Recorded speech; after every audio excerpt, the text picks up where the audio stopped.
সম্মানিত ভিউয়ার্স, আসসালামু আলাইকুম। সরকারের পক্ষ থেকে আপনাদের মাঝে আজকে হাজির হয়েছি আমাদের লেয়ার শেড দেখানোর জন্য। আমরা এখানে আমাদের এটা লেয়ার শেড করেছি নতুন, একদম নতুন। আমরা মাত্র আমাদের কাজ শেষ হয়েছে। আগামী 2-3 দিন যাবৎ আমরা এই ঘরটাকে এখন ভিজে আমাদের এই মেঝেটাকে শক্ত করব, তাহলে আমাদের মেঝেতে আর কোনো প্রবলেম হবে না। এটা হচ্ছে আমাদের এখানে হচ্ছে আমাদের লেয়ার মুরগির যে বিষটা, সেটা আমরা ওখানে এই পাইপের সাহায্যে পাঠিয়ে দেব। আর আমরা এখানে 2টা লাইন করেছি। এখানে ডাবল পার্টের একটা শেড থাকবে, আর এখানে ডাবল পার্টের একটা লাইন থাকবে।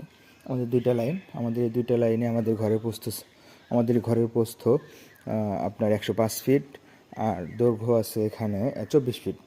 আমরা এখানে 2টা লাইন করতে পারবো।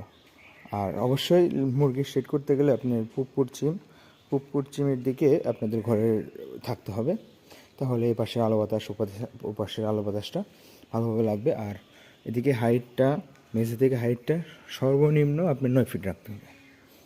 9 ফিট হাইট থাকলে তাহলে মুরগির ঘরটা আসলে ভালোভাবে থাকে, বা মুরগির আলো বাতাসটা বা নিউমোনিয়া গ্যাসটা আর হবে না।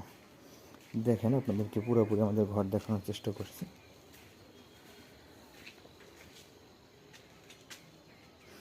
এটা আমাদের পুরোপুরি ঘর। এখান থেকে আমি আপনাকে একদম ঘরের শেষ মাথা থেকে আপনাদেরকে দেখানোর চেষ্টা করলাম। আর অবশ্যই যারা আমাদের পেজটি এখনও ফলো দেন নাই, ফলো দিবেন, লাইক দিবেন, পাশে থাকবেন। ধন্যবাদ সবাইকে। আসসালামু আলাইকুম।